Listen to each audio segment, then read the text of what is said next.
अच्छा, वाईवे के बारे में ना देखें, वो आपको जब सवाल पूछें तो आपने नोट ज़रूर करना है उसको इन शॉर्ट फॉर्म में, ठीक है? क्योंकि उससे आपको दोबारा रिकॉल करने में आसानी होगी। और दूसरी बात ये है कि वहाँ पर अगर कोई एक क्वेश्चन समझ ना आए, ना अच्छा परफॉर्म कर सकें, तो उस टेंशन को अगले क्वेश्चन में जाते वक्त नहीं लेके जाना, ठीक है? अतीक, आज आपने क्या पढ़ा है? क्योंकि मुझे लग रहा है कि इस वक्त कोई आ नहीं रहा, तो हम कुछ शॉर्ट डिस्कशन कर लेते हैं और उसके बाद फिर एमसीक्यूज की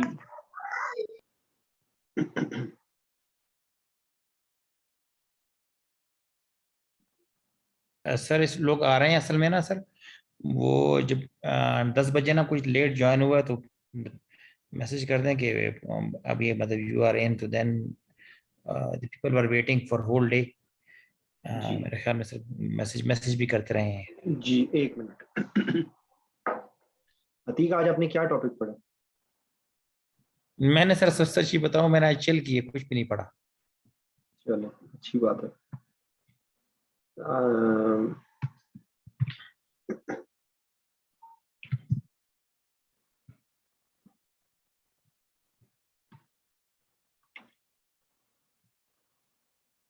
एक मिनट। सर मैं 3-4 चीज़ें मतलब एक तो सर जो उसमें थी ना सर, एक डाउन सिंड्रोम और एक डाउन सिंड्रोम हो गया, और 2-3-4 चीज़ें और हैं सर जो वे में आनी आनी है, जिस तरह निमोथोरिक्स हो गया और इस किस्म की चीज़ें।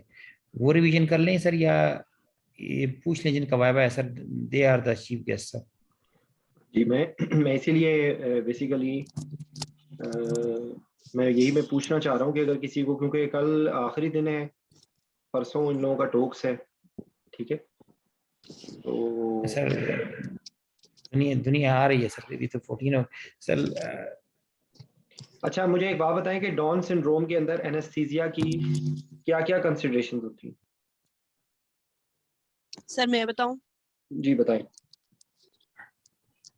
सर पीडियाट्रिक कंसिडरेशंस के अलावा डाउन सिंड्रोम में बाकी बातें उसकी मैक्रोग्लॉसिया होता है उसको, और उसको हाइपोथायराइड होते हैं वो, और उसके अलावा उनकी सर्वाइकल स्पाइन सबलक्सेशंस होती हैं, और उसके अलावा cardiac anomalies like VSD endocardial question, और इसके अलावा इन्हें ओएसए होता है। ठीक है। अगर आप देखें ना, आपने बता दिया सारा कुछ। उसमें अगर आप तरतीब रखें, जैसे आपने मैक्रोग्लोसिया बोला, उसके बाद आप हाइपोथायराइडिज्म पे चली गई, ठीक है? तो अगर आप मैक्रोग्लोसिया बताएं तो उसी के साथ आप जो उसकी एयरवे की डिफिकल्टी, आप एटलांटोएक्सियल सबलक्सेशन, तो वो आपको भूलेगा नहीं। अदरवाइज हो सकता है कि आप भूल जाए, ठीक है?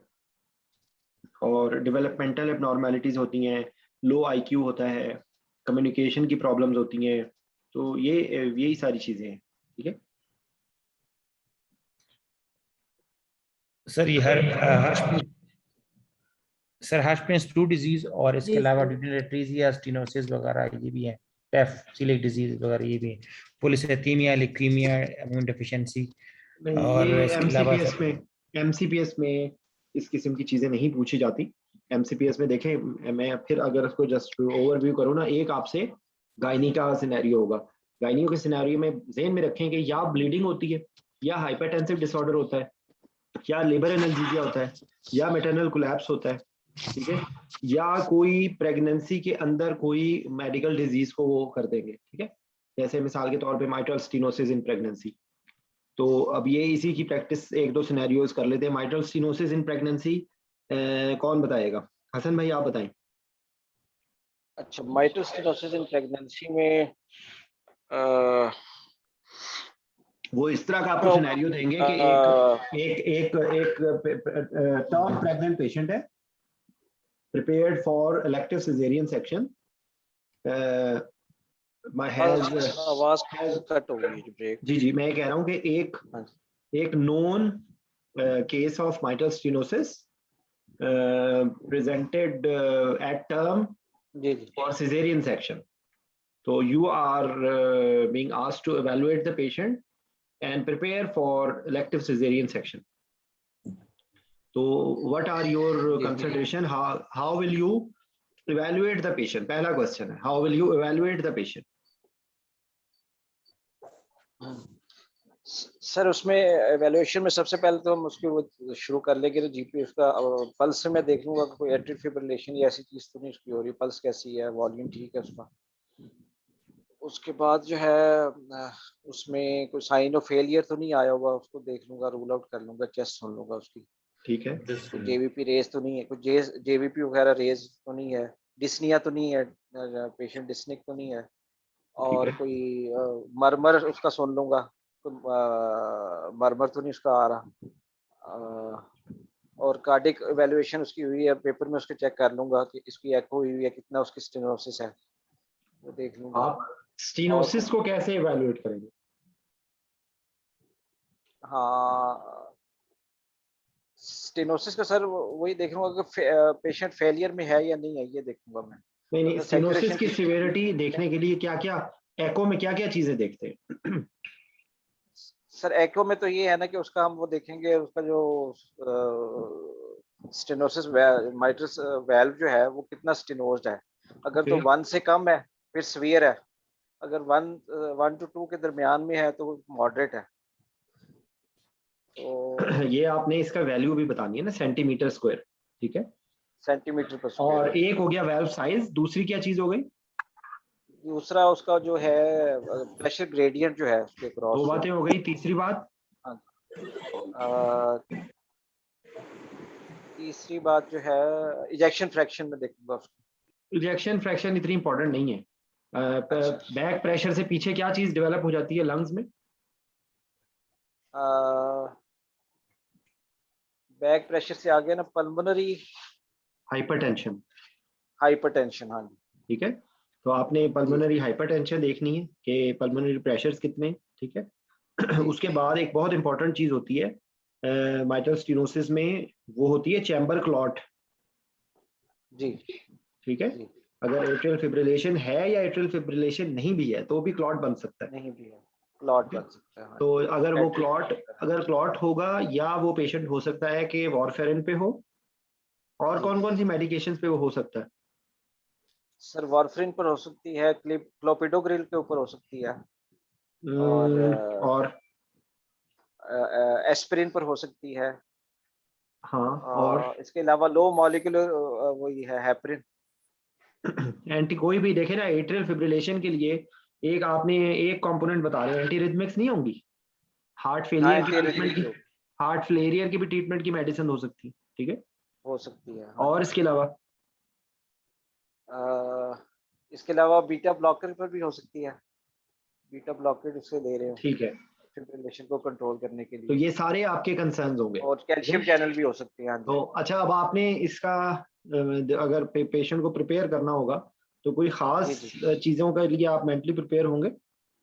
हाँ जी सर, एक तो मैं इसको अच्छी तरह वही ऑक्सीजनेशन अच्छी दूंगा, और इसका जितना भी स्ट्रेस फैक्टर्स है ना इंडक्शन नहीं, उससे पहले नहीं, उससे पहले आपने प्रिपरेशन के अंदर कोई बात बतानी है, आईसीयू में बेड अरेंज करना है, ठीक है, आईसीयू में बेड अरेंज करूंगा। हाँ जी, आईसीयू में बेड अरेंज करना है, और उसकी क्या जो एंटीकोएगुलेंट्स होंगे उसको आपने ब्रिजिंग करने की जरूरत होगी, क्योंकि आप बंद तो नहीं कर सकते ना, हाई रिस्क फॉर। हाँ जी, वो जी, तो ब्रिजिंग कैसे करेंगे सर? उसका वही है कि क्लोपिडोग्रिल जो है वो उसकी बंद करवाएंगे, वो तकरीबन 7 दिन पहले ये आप ना क्लोपिडोग्रिल बोल रहे हैं, ये आमतौर पे ना क्लोपिडोग्रिल पे नहीं होते, वॉरफेरिन पे होते हैं, एस्पिरिन पे होते हैं, ये क्योंकि यहाँ पर वो एंटी प्लेटलेट्स नहीं, एंटी कोएगुलेंट्स आमतौर पे होते हैं, ठीक है। तो आप किस तरह मैनेज करेंगे? आप वॉरफेरिन को किस पे कन्वर्ट करेंगे? वॉरफरिन को मैं ले जाऊंगा लो मॉलिक्यूलर हेपरिन के ऊपर ले आऊंगा। कैसे? या अनफ्रैक्शनेटेड सर, ये है कि 1 मिलीग्राम इसमें पहले आपने ये बोलना है कि I will consult cardiology opinion regarding the bridging therapy, तो most probably they will stop warfarin 5 days ago and monitor INR and then you will start Clexane. आप लो मॉलिक्यूलर अनफ्रैक्शनेटेड शुरू कर देंगे या आप क्लेक्सेन शुरू कर देंगे, ठीक है। Clexane। और अगर आप वो सर प्रोफाइलेक्टिक डोज देंगे ना? प्रोफाइलेक्टिक, इसमें देखें इसके अंदर थेरेप्यूटिक डोज होगी, क्योंकि ये थेरेप्यूटिक एंटीकोएगुलेशन ले रहे हैं ना, जी ठीक है। इसके अंदर थेरेप्यूटिक होनी चाहिए ना। ये प्रोफाइलेक्टिक तो बाकी पेशेंट्स में देते हैं, इसके अंदर आप वीडी डोज में होगी क्लेक्सेन, ठीक है। उसके बाद आप उसको बंद करेंगे 12 to 24 आवर्स पहले आप बंद करके, ज्यादा बेहतर है आप हेपरिन पे कन्वर्ट कर लें, ठीक है ना। ठीक है। तो हेपरिन को आप 4 to 6 आवर्स पहले आप बंद करेंगे और फिर आप उसको लेके जाएंगे थिएटर में। अच्छा, थिएटर के अंदर आप इसको क्या प्रेफर करेंगे, जनरल एनेस्थीसिया या रीजनल? सर मैं इसको जनरल एनेस्थीसिया प्रेफर करूंगा, क्योंकि मैं चाहता हूं कि इसका जो जितना भी सिंपैथेटिक वास्कुलर रेजिस्टेंस है वो भी मेंटेन रहे। कोई और आप प्रिपरेशन में और कोई खास चीजों का ख्याल रखेंगे? मॉनिटरिंग में कोई स्पेशल चीज होगी? आरएस मॉनिटरिंग के लिए सर इसका आ जाएगा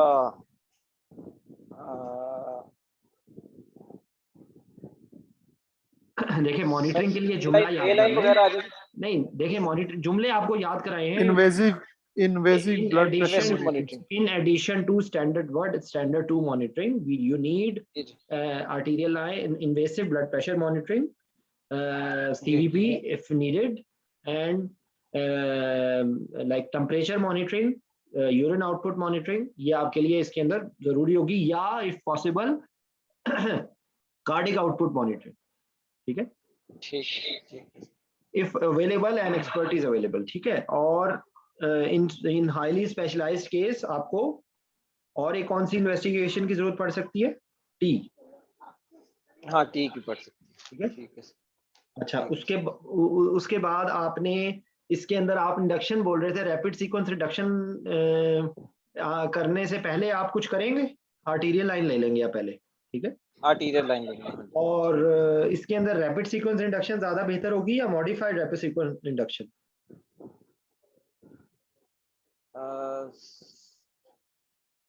सर मॉडिफाइड में क्या है सर? सर मॉडिफाइड क्योंकि शख्स जो है वो ब्रैडीकार्डिया भी कर सकते हैं। मतलब बेसिकली आप ये सिर्फ ये है कि अगर ये पेशेंट डाइजॉक्सिन पे है या कोई और ऐसी मेडिकेशंस है जिससे इलेक्ट्रोलाइट इम्बैलेंस की प्रॉब्लम हो सकती है, तो सक्सामेथोनियम हाइपरकैलेमिया कर सकता है, तो उसकी वजह से प्रॉब्लम्स हो सकती हैं। और उसके बाद ये कि हीमोडायनामिक स्ट्रेस आ सकता है ना, मतलब लाइक ये कि sudden swings of blood pressure, क्योंकि इस पेशेंट के अंदर आपने sudden swings of blood pressure, क्या आपके टारगेट्स होंगे इसके अंदर, क्या क्या चीजें आपने मेंटेन करनी होगी? सर हमने इसका जो है कार्डिक आउटपुट मेंटेन करना होगा, प्रॉपर ऑक्सीजनेट होती रहे, इसका हार्ट रेट जो है वो भी मेंटेन रहे, इसका कार्डिक आउटपुट भी मेंटेन रहे, इसकी सिस्टेमिक वास्कुलर रेजिस्टेंस भी हो। हार्ट रेट इसका आप, अगर आपसे कोई पूछे कि आप इसका 60 to 80 रखेंगे या 80 to 90 रखेंगे, तो आप क्या बोलेंगे? मैं 60 to 80 रखूंगा। अगर 90 हो जाएगा तो क्या होगा? सर 90 होगा टेकिकार्डिया होगा, तो उससे जो है वो डायस्टोलिक वो कम हो जाएगा ना, उससे कार्डिक आउटपुट कम हो जाएगा। कार्डिक आउटपुट कम हो जाएगा? डायस्टोलिक टाइम कम होने से कार्डिक आउटपुट टाइम का कैसे होता है? नहीं, टेकिकार्डिया होगा ना सर, तो वो फीलिंग ही नहीं होगी, तो प्रॉपर जाएगा ही नहीं कार्डिक, स्ट्रोक वॉल्यूम नहीं जाएगा। सर ये जो फिक्स माइक्रोस्टेनोसिस वाले मरीज होते हैं ना, ये कार्डिक आउटपुट है, आर्टियल की डिपेंडेंट होते हैं ना ये सर, तो हार्ट नहीं ये बात नहीं है, ये इनका कार्डिक आउटपुट फिक्स होता है, यानी कि ये ज्यादा इनके अंदर जो अगर स्ट्रोक वॉल, अगर इनका वीनस रिटर्न कम होगा या इनका डायस्टोलिक टाइम कम होगा या इसके हार्ट के ऊपर स्ट्रेस पड़ेगा, तो ये अपने कार्डिक आउटपुट को मेंटेन नहीं कर सकेगा, ठीक है। टैकीकार्डिया इसको स्लो एंड टाइट रखे है ना, स्लो एंड टाइट। अच्छा, इसका आंसर क्या है कि आप एसवीआर को बढ़ाएंगे, बढ़ा के रखेंगे या एसवीआर को मेंटेन करेंगे? सर एसवीआर को मेंटेन करेंगे सर, एसवीआर को मेंटेन करेंगे और एसवीआर को कम नहीं होने देंगे, कम नहीं होने देंगे। हाँ जी। और साइनस रिदम रखना इसके अंदर होगा। इनके अंदर कौन सी एरिथमिया सबसे कॉमन होते हैं माइट्रल स्टेनोसिस में? Sir atrial fibrillation. अच्छा, इंट्रा ऑपरेटिवली अगर एट्रियल फिब्रिलेशन हो गई तो आप क्या करेंगे? सर उसके लिए है कि बीटा ब्लॉकेट सर करेंगे। देखिए, Not to आपको follow- इमरजेंसी के सिनेरियोज को मैंने क्या बताया, जी क्या बताया? हाँ, सर्जन को सर इन्फॉर्म करेंगे कि एक दफा वो रुक जाए। इमीडिएटली कॉल फॉर हेल्प, 100% हाँ, call oxygen, for help. Airway breathing circulation approach, ठीक है। और आप देखेंगे कि एट्रियल फिब्रिलेशन के साथ जो है वो हीमोडायनेमिकली स्टेबल है या अनस्टेबल है। अगर अनस्टेबल है तो कार्डियोवर्ट करेंगे, अगर स्टेबल है तो आप उसका हार्ट रेट कंट्रोल करेंगे, रिदम कंट्रोल करेंगे, ठीक है। ठीक है। रिदम कंट्रोल के लिए एमोड्रोन स्टार्ट कर देंगे, हार्ट रेट को कंट्रोल करने के लिए आप बीटा ब्लॉकर दे देंगे, ठीक है। ठीक आप उसको डाइजॉक्सिन से लोड कर सकते हैं। आप 12 लीड ईसीजी करवाएंगे, आप इलेक्ट्रो एबीजीज करवाएंगे फौरन कि कोई इलेक्ट्रोलाइट इम्बैलेंस तो नहीं है, कोई कॉज तो नहीं हो रही उस टाइम पे, कोई रीजन तो नहीं है, ठीक है। राइट। और इसके अंदर कोई दवाइयां होंगी जो आप अवॉइड, कौन सी दवाइयां आप अवॉइड करेंगे इस पेशेंट में? सर वेज़ोडाइलेटर मैं अवॉइड करूंगा सर। और सर हाइड्रोलाजिन। नहीं, आप कॉमन दवाइयों के नाम लेना। कॉमन दवाइयों में एनाल्जेसिया में कौन सी मेडिसिन देंगे और कौन सी नहीं देंगे? एनाल्जेसिया में सर कौन कौन सी दवाइयां होती हैं जो टैकीकार्डिया करती हैं? हाँ सर, केटामिन इसमें अवॉइड करेंगे सर। मैप्रिडिन नहीं दूंगा, केटामिन अवॉइड करूंगा, पेंकोरोनियम अवॉइड करूंगा। हिस्टामिन रिलीजिंग और जो टैकीकार्डिया हिस्टामिन, करेंगे, ठीक है। ठीक है। हिस्टामिन रिलीजिंग में सर आपका एट्राक्यूरियम क्या आ जाता है, हाँ जी, मॉर्फिन अवॉइड करूंगा। हाँ हाँ, तो इसलिए इंडक्शन एजेंट जो है इसके अंदर सबसे बेहतर कौन सा है इंडक्शन एजेंट? सर सिस एट्राक्यूरियम दूंगा। नहीं, इंडक्शन एजेंट में सबसे इंडक्शन बेहतर एजेंट सर एटोमिडेट, ठीक है, क्योंकि उसकी कार्डियोवैस्कुलर इंस्टेबिलिटी उससे कम होती है। अच्छा, उसके बाद की कम है। हाँ हाँ जी, मसल रिलैक्सेंट्स में सबसे बेहतर कौन सा है? सर सिस एट्राक्यूरियम दे सकता हूँ, सिस वैक्यूरोनियम दे सकता सबसे हूँ, बेहतर रोक्रोनियम सबसे बेहतर सिस एट्राक्यूरियम है, ठीक है। अच्छा, उसके बाद जो है आपने गायनी ऑप्स में और कोई दवाइयां होती हैं जो यूज करते हैं जो इनके अंदर प्रॉब्लम होगी? हाँ सर, ये जो एरगोट सिंटोसिनोन से प्रॉब्लम हो सकती है, तो क्या करना चाहिए? कार्डियक। सर लो डोज में देंगे, कोशिश करें प्रिकॉशनरी मेजर लेकर, कोशिश करें प्रिकॉशनरी अवॉइड मेजर लेकर। कोशिश करें अवॉइड करें। अगर देना है पड़े तो इन बोलस में ना दें, इन्फ्यूजन में दें, स्लो दें, ठीक है। और जो है वो क्या इसको कहते हैं, एक दवाई का नाम याद कर लें, क्योंकि ये इसका जिक्र अब मुझे नहीं पता पाकिस्तान में अब अवेलेबल है या नहीं है।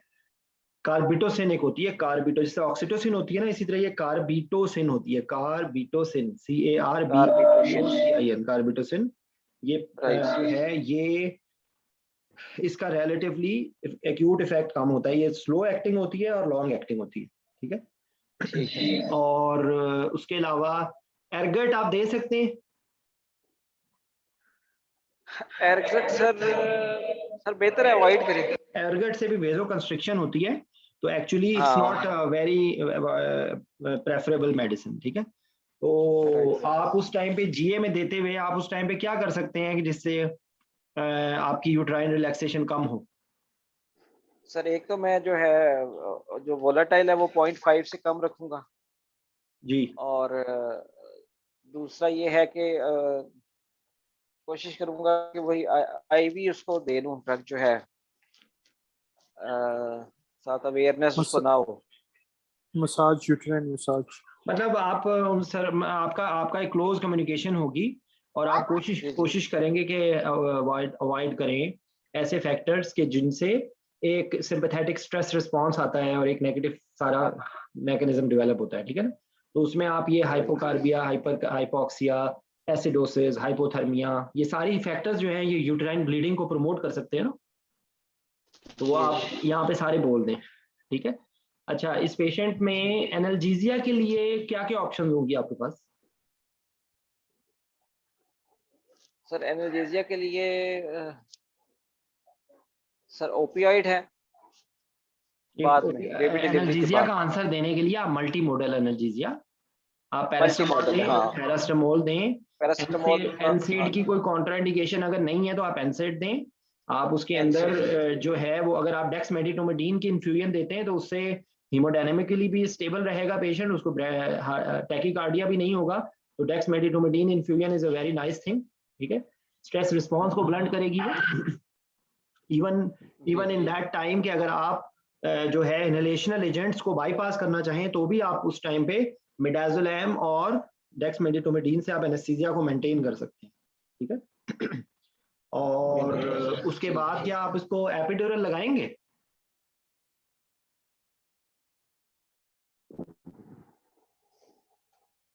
एपिड्यूरल सर अगर वही है कि अगर कंट्रोल है वही बहुत INR इसका नॉर्मल है और प्लेटलेट काउंट इसका 80 से अबव है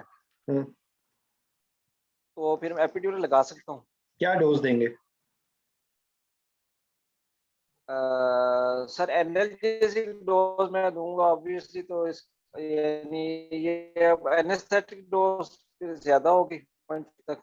देखे ना आपने इसके अंदर आप इसमें ये बात बोले कि आप इसके अंदर बहुत लो डोज में देंगे और ओपियोइड बेस दें आप, ठीक है। ओपियोइड बेस दे दें एनाल्जेसिया के लिए, क्योंकि स्ट्रेस रिस्पॉन्स को ये ब्लंट करेगी।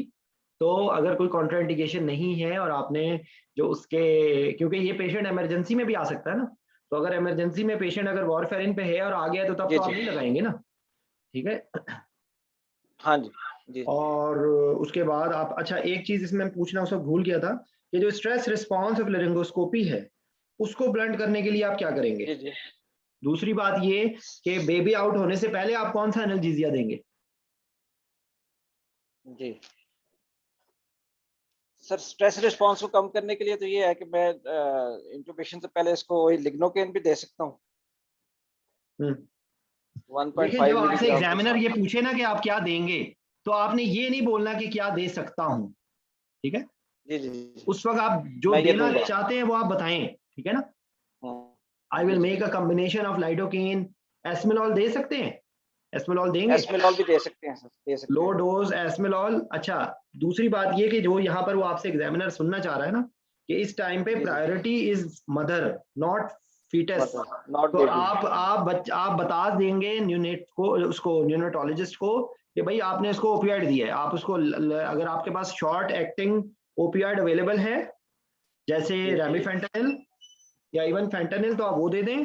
अगर आपके पास नहीं है और आपको ओपियाइड देना पड़ रहा है तो आप दे दें और आप न्यूनेटोलॉजिस्ट को बता दें ताकि वो एंटिसिपेट करे और उसको मैनेज कर ले, ठीक है। क्योंकि उस टाइम पे लेरिंगोस्कोपी करके आप उसका टैकीकार्डिया करके उसको फेलियर में ले जाएं, उससे बेहतर है कि आप उसको दे दें, ठीक है। दे तो ये है जी। और एक्सट्यूबेशन भी आपने स्मूथ रखनी है, डेप्थ ऑफ एनेस्थीसिया आपने मेंटेन रखनी है, जो बातें आपने उसके वक्त बताई है वही आप उस वक्त बता दें, ठीक है। इसके अंदर क्रिटिकल इंसिडेंस वो आपसे एट्रियल फिब्रिलेशन का पूछ सकते हैं और एनाल्जेसिया का आपको मैंने बता दिया कि इसमें एपिड्यूरल कॉन्ट्राइंडिकेटेड नहीं है, ठीक है। आप उसमें एपिड्यूरल की बाकी सारी चीजें देख के आप उसको, बल्कि एडवांटेज जो आपने यही जो जुमला बोला है ना, आयशा ने याद कराया, रिस्क वर्सेस बेनिफिट, आपने जो भी बात करनी है ये बोल देना है कि जी रिस्क वर्सेस बेनिफिट, ठीक है। और उसके बाद आपने इंटेंसिविस्ट के साथ आपने और कार्डियोलॉजिस्ट करके आपने जैसे ही इसका हीमोस्टेसिस सिक्योर हो तो आपने इसका एंटीकोएगुलेशन सिक्योर करनी, ठीक है। ठीक है। तो ये है इसमें चीज। तो आपने, अगर आपको रिवर्सल अच्छा देना पड़े तो कौन सा रिवर्सल देंगे?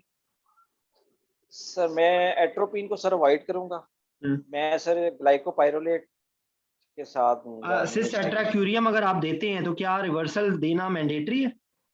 नहीं, जरूरी नहीं है सर, नहीं उसके है, बाद मैं नर्व स्टिमुलेटर से चेक कर लूंगा। नर्व स्टिमुलेटर से आप चेक करेंगे और अगर आपने रोकोरोनियम दिया है तो आपको, अगर आपके पास अवेलेबल है तो आप सुगामेडेक्स दें, ठीक है। सुगामेडेक्स दे सकता हूं। उसका जो है वो हीमोडायनेमिक इफेक्ट नहीं आएगा, ठीक है। नहीं आएगा। तो ये सारी चीजें हैं जो आपको आपसे पूछेंगे। तरतीब याद रखें। और जब आपसे मैंने पूछा था कि इसकी सिवियरिटी को कैसे देखेंगे, तो आपने बोलना है clinical sign symptoms, any signs of failure, ठीक है, और एको की बेस पे ही होता है ना, राइट। तो आप एको बता दें, ईसीजी बता दें, ईसीजी में कोई इरिथमियास तो नहीं है, ठीक है जी। डॉक्टर शाइस्ता। सर इस केस में ये पूछना चाह रही थी मैं कि अगर हम पोस्ट LSCS अगर एनाल्जेसिया देना है तो कोई ब्लॉक लगा सकते हैं? ब्लॉक लगा सकते हैं, आप टैब ब्लॉक लगा दें। रेक्टस टी टैब ब्लॉक, जी सर ये पूछ रही जी, टैब ब्लॉक लगा सकते हैं ताकि सर ज्यादा जी। लोड सर इसमें वो जो एपिड्यूरल हमने डाला, अगर डाला हुआ है, हम वही हाई रिस्क करके हमने जब उसमें डाल ही लिया पहले, तो हम इसको फिर एनाल्जेसिक डोज भी तो दे सकते हैं। देखें मेरी बात सुने, आपने ये बोलना है, ये जो जुमला मैं बोलना भूल गया हूँ इस टाइम पे, वैसे पहले कई दफा बोला था, इस वक्त मैं भूल गया हूँ। रिस्क वर्सेस बेनिफिट, हर चीज का आपने फायदा देखना है, नुकसान देखना है।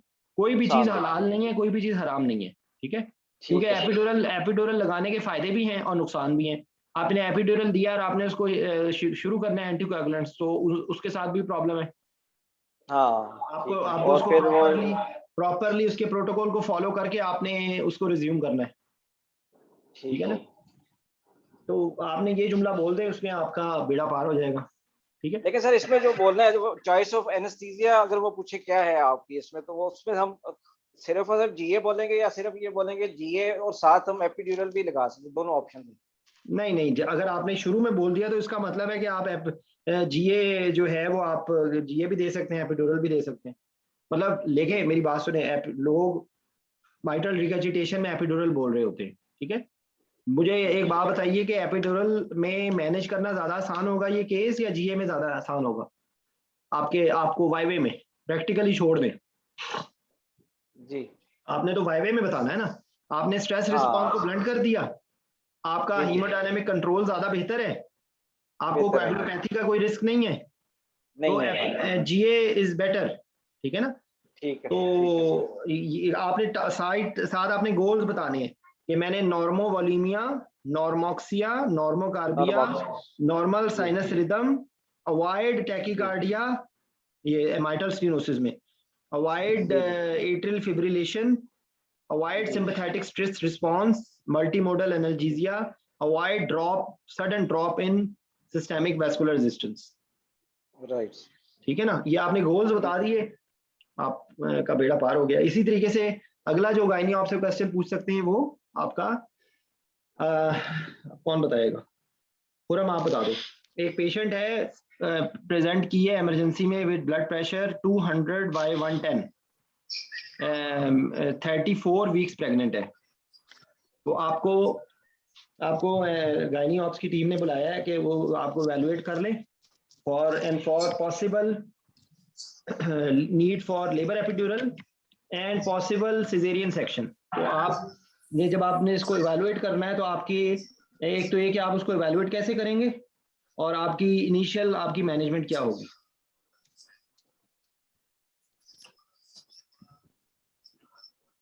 सर मैंने बताना है? खुरम ने बताना है। अगला क्वेश्चन आपसे होगा इरम। अस्सलाम वालेकुम, मेरा नाम डॉक्टर खुरम है। नहीं खुरम, ये नहीं है, ये आप एग्जाम दे, वाइवा हो रहा है आपका। आपसे मैंने सवाल पूछा, आप उसकी मैनेजमेंट बताएं ना। अच्छा, सर्वाइवल का आप बता रहे हैं, ठीक है। टोक से बाहर सर, ये patient is most probably have severe pre-eclampsia once आपने ब्लड प्रेशर 200/110 से आपने डायरेक्ट कह दिया preeclampsia. What is the diagnosis of preeclampsia? Sir, when systolic blood pressure exceeds 140 and diastolic blood pressure exceeds 90 after the 20 weeks of gestation. बस ये pre इक्लेम्शिया हो गया। With HELLP syndrome, sir? नहीं, with protein urea more than 300 milligram. With protein urea more than 300 milligram, or any signs symptoms of organ systemic involvement, ठीक है ना। systemic involvement, जैसे headache होगा, जैसे फोटोफोबिया होगा, ब्लरिंग होगी, ब्लरिंग हो सकती है। उसके बाद आपकी डिक्रीज लेवल ऑफ कॉन्शियसनेस हो सकती है, डिक्रीज लेवल ऑफ कॉन्शियसनेस हो सकता है। और इसी के अंदर अगर फिट्स पड़ जाएंगे, इसी के अंदर फिट्स पड़ जाएंगे तो वो एक्लेम्पसिया हो जाएगी। और इसी के अंदर अगर वो haemolysis, elevated liver enzymes, low platelet होगा तो वो हेल्प सिंड्रोम होगा। ठीक है, तो पहली तो बात ये है कि आप उसको एवेलुएट करेंगे on the basis of history, examination and investigation. आप अपने दिमाग के अंदर रखें कि इसके अंदर क्या क्या साइंस हैं, वो आप बोल देंगे कि वो will rule out any systemic involvement in neurological system, cardiovascular system, respiratory system और एनी अदर। इसमें tendon, deep tendon reflexes brisk हो सकते हैं, एब्डोमिनल पेन हो सकती है, ठीक है, रीनल डिस्फंक्शन हो सकता है। तो आप उसकी क्विक उसका असेसमेंट करेंगे। आप उसका यूरिन डिप्स्टिक मेथड से आप यूरिन डिप्स्टिक कर सकते हैं, ठीक है। और आप फिर उसके बाद जो है आपका, अच्छा ये हो गया, आपने कर लिया, लेबल कर दिया उसको, उसका सीवियर प्रीक्लेम्शिया है उसको, ठीक है। तो अब आपके गोल्स, आपके अब गोल्स क्या होंगे? सर हिस्ट्री, एग्जामिनेशन और इन्वेस्टिगेशन हो गए सारे। इसके बाद अब मैं ये देखूंगा कि पेशेंट का इस वक्त करंट स्टेटस क्या है, which kind of drugs she is taking, और उसकी सर इन्वेस्टिगेशन में उसको कोएगुलोपैथी चेक करेंगे और दूसरे सारे टेस्ट जो अभी हमने डिस्कस किए हैं, यूरिनरी प्रोटीन चेक कर लेंगे या लिवर एंजाइम, और ये सारी बेसलाइन एक दफा भेजेंगे। अब आपके गोल्स क्या हैं? अब सर गोल्स ये हैं कि हमने इसको ब्लड प्रेशर को 20% डिक्रीज करना है, और देखिए अगर आप ये 20% अगर आप ना भी बोले ना, मैं आपको ये, क्योंकि ना इसका आंसर बहुत पेट आंसर है और यही आपसे सवाल पूछा जाएगा, आप यही उनको जवाब दें। Control of blood pressure, prevention और कंट्रोल ऑफ फिट्स। अगर वो फिट्स पड़ रहे हैं तो आपने फिट्स को कंट्रोल करना है या आपने प्रिवेंट करना है, and delivery of the baby, ठीक है। क्योंकि आप जब तक बेबी का डिलीवरी नहीं होगी तब तक ये प्रीक्लेम्शिया ठीक नहीं होना, ठीक है। तो आप उसके अंदर मैचुरेशन, वो जो है ना गायनी ऑप्स टीम के साथ आप डिस्कस करेंगे कि भाई उनका क्या प्लान है। आप देखेंगे कि उसकी कितनी सिवियरिटी है, and then risk versus benefit you will decide about what to do, ठीक है। it's their decision whether to proceed with the pregnancy or whether to क्या नाम है उसका, उसको ऑगमेंट करके, लेबर को ऑगमेंट करके वो उसको सिजेरियन सेक्शन की तरफ लेके जाना चाहते हैं या उसको डिलीवरी करवाना चाहते हैं। इट्स नॉट योर डिसीजन, ठीक है। आपने इसमें ये सर्जन के साथ डिस्कशन होगी और आप उसको लंग की मैचुरेशन करवाएंगे, आईसीयू में बेड अरेंज करेंगे, जो करेक्टेबल चीजें हैं उनको करेक्ट करेंगे, ब्लड प्रेशर का कंट्रोल किया, मैग्नीशियम थेरेपी स्टार्ट कर दी, जो जो उसकी सिस्टमैटिक इन्वॉल्वमेंट आप कर सकते हैं वो आप करके उसको ऑप्टिमाइज करके और आप उसको सिजेरियन की तरफ प्रोसीड करेंगे। या आप अगर वो डिलीवरी करवाना चाहते हैं तो आप उसको लेबर एपिड्यूरल को आप उसको लगाएंगे, ठीक है ना। तो आपने उसके लिए आपने कोएगुलोपैथी की बात कर दी, आपने जो जो कॉन्ट्राइंडिकेशंस हैं उनकी बात कर दी और आपने उसको लेबर एपिड्यूरल लगा दिया, स्टार्ट हो गया। अब वो यहाँ मुख्तलिफ तरह से ये क्वेश्चन पूछा जा सकता है, दिमाग में आप अपने यही बातें रखें। सिवियरिटी को आपने एवेलुएट किया, आपने जो जो चीजें आपके पास में हैं वो आप करेक्ट करेंगे, सर्जन के साथ डिस्कशन करेंगे और आगे आप प्रोसीड करेंगे, ठीक है। तो आगे अब जो चीजें आएंगी वो उनमें से बहुत सारी बातें अभी हम पिछले सिनेरियो में डिस्कस कर चुके हैं, वही सारी बातें यहाँ पर भी हैं। क्या आपने स्ट्रेस रिस्पॉन्स का जिक्र आएगा अगर आपने जीए बोल दिया, ठीक है। तो आपने स्ट्रेस रिस्पॉन्स वही बातें जो हमने माइट्रल स्टीनोसिस में की हैं वही बातें आप यहाँ पे ज़हन में रख लें, ठीक है। और आईसीयू के बेड वहां पर भी था, यहाँ पे भी था। यहाँ पर आपने एडिशनल जो बात रखनी है जहन में कि ये पेशेंट हाई तो जी सर, इसमें बहुत ज्यादा बीपी के ड्रॉप होने से बचना है। हाँ जी, उससे यूटेरोप्लासेंटल इनसफिशिएंसी हो सकती है। वो भी होता है। और दूसरी बात ये कि आपने जहन में रखना है कि लोग पेशेंट जो हैं ये वॉल्यूम डिप्लीटेड होते हैं, ठीक है। वॉल्यूम डिप्लीटेड होते हैं तो आपने वॉल्यूम डिप्लीटेड होने की वजह से इनके अंदर सडन जो, अगर आप जब देते हैं एनेस्थीसिया को इंड्यूस करते हैं तो इनिशियल स्ट्रेस रिस्पॉन्स भी बहुत ज्यादा आता है और उसके बाद सडन जो है ना वो हाइपोटेंशन भी आती है। तो बेहतर है कि आप आर्टीरियल लाइन ले लें और आप इसके अंदर भी वही स्ट्रेस रिस्पॉन्स के लिए जो बातें हैं वो आप कर दें, ठीक है।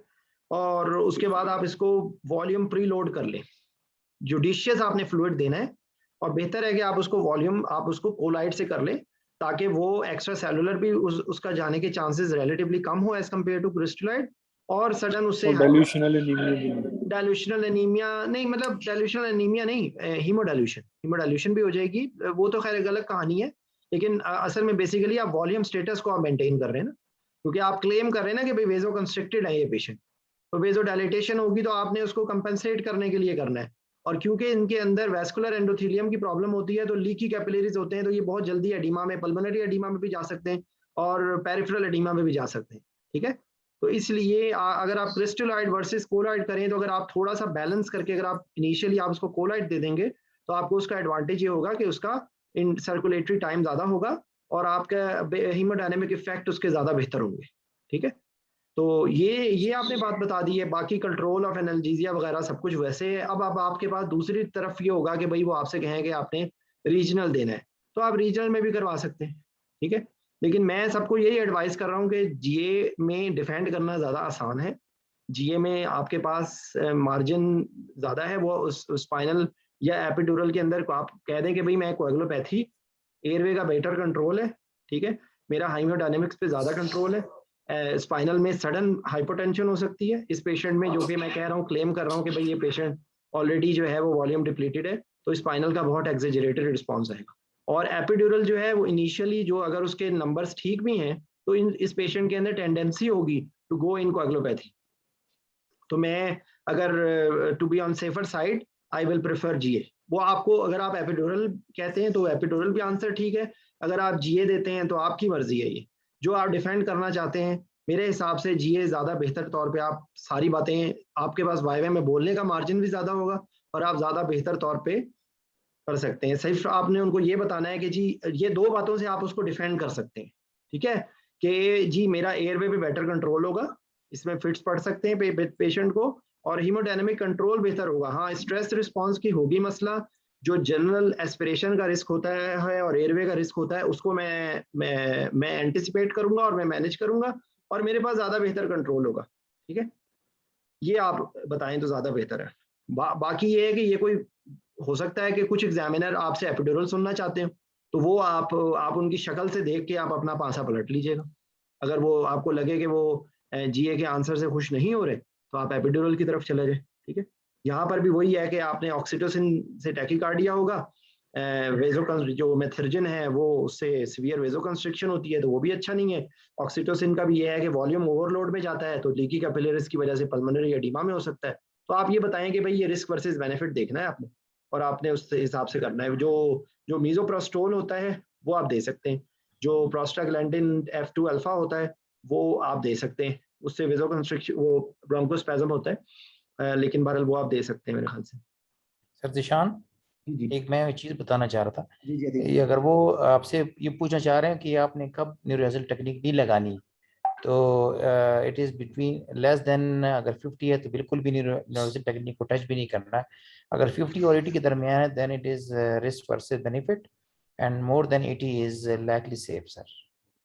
ठीक है, वही मैं आपको बता रहा हूँ ना कि देखें, ये वहां पर देखें 2-3 मिनट में आपने उस चीज को सबूत देना है बस। तो आप अगर ये इसमें बोलने का मार्जिन भी ज्यादा है, और आप वो एनेस्थीसिया प्लान की चीजों को याद रखें प्लीज, आईसीयू का बेड पहले अरेंज करवा लें नहीं चीजों सर, को। ये सर अतीक में कौन सा फिगर दिए हैं 50 80? फिर से किस बोले चीज की अतीक, फिगर है? ये प्लेटलेट्स के बता रहे हैं। अच्छा, प्लेटलेट्स।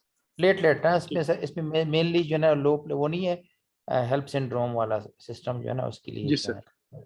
तो वही मैं आपको बता रहा हूँ ना कि वो उसमें आप 50 बोलेंगे, वो उनकी की में 80 है। अब आई डोंट नो, मैं तो भाई हिसाब आता है इसमें, आपको यही मशवरा दूंगा कि आप जीए बताएं। ठीक है ना, वो आप इस फड्डे में पड़े ही ना, आपने वहां पे करके थोड़ी दिखाना है। हर कोई पीआईएच में प्रेफरेंस हमेशा स्पाइनल की होती है, कोई कौन एपिड्यूरल लगाता है।